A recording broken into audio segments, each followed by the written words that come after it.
What's up, yo? Kamusta ka? Mabuti? So, andito na naman ulit ako. Magpapasama sa'yo. Tumating na nga ulit yung panibagong order ko sa Temo.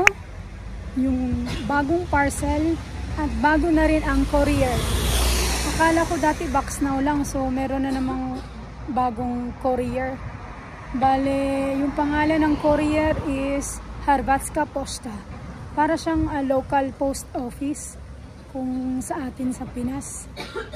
So, dahil pauwi na ako, bago ako umuwi, kukunin ko muna doon, dadaanan ko at hahanapin ko doon sa Google Map kung saan ba yun. Kasi first time ko yun i-receive. At saka makikita natin yung difference ng dalawang courier between Boxnow and Harbatska Pošta. So, samahan mo ako. Tara! At heto na nga, malapit na tayo sa bagong kuhanan ng Temo parcel. Meron silang dalawang dito parang courier or carrier. Courier ba tawag?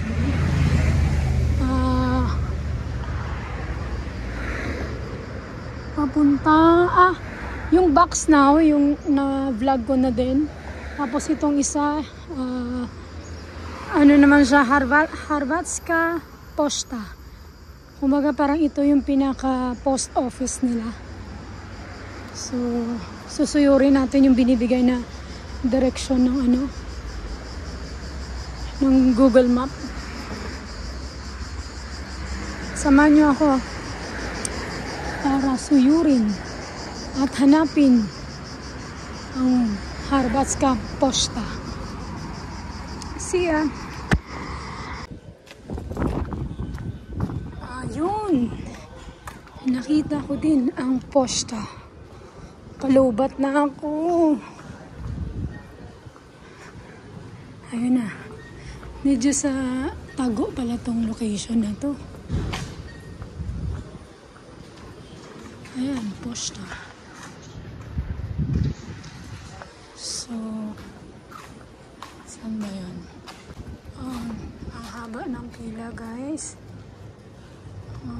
Haba ng pila. Puro mga taga dito na naman. So, bawal mag-video. Nakat ko na lang mamaya. Tsaka palubat na ako. Pipila muna ako, okay? Try ko maghanap ng dito, ng charger. Baka bibili na lang ako. Parang siya. Nasa gitna siya ng mga building na apartment, residential.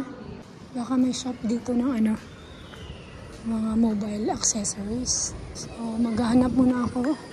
Sana makahanap. Ayan na, hinahanap muna. Your ID, please.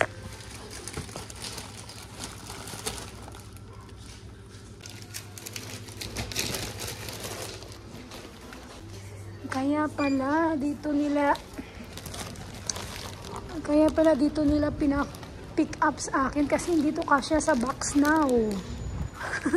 Ang laki. Saka mahaba. Alam ko na kung ano itong mahaba na to. Bigat nga eh. Ano bang? Kasi yung mga payong. So, hindi ko na alam kung saan ako sasakay. Ito masyado siyang mahaba. Saka mabigat. Kaya dito nila pinapick up sa posta.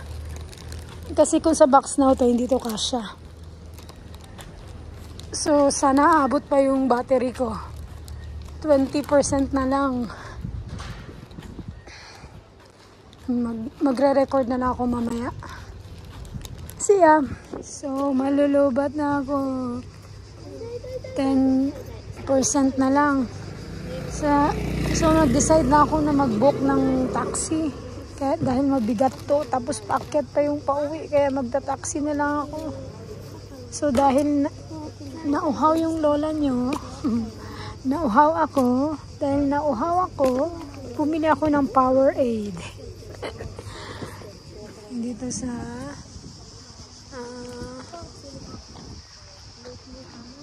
ang taas ng mga residential building dito. Bumili Bumili ako ng Powerade dito sa Victa. So hinihintay ko na lang yung taxi to arrive.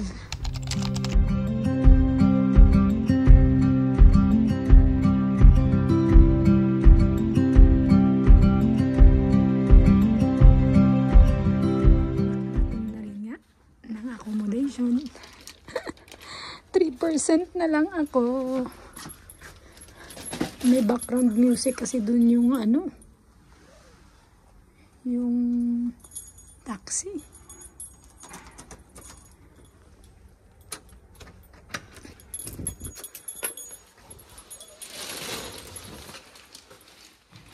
Bigat.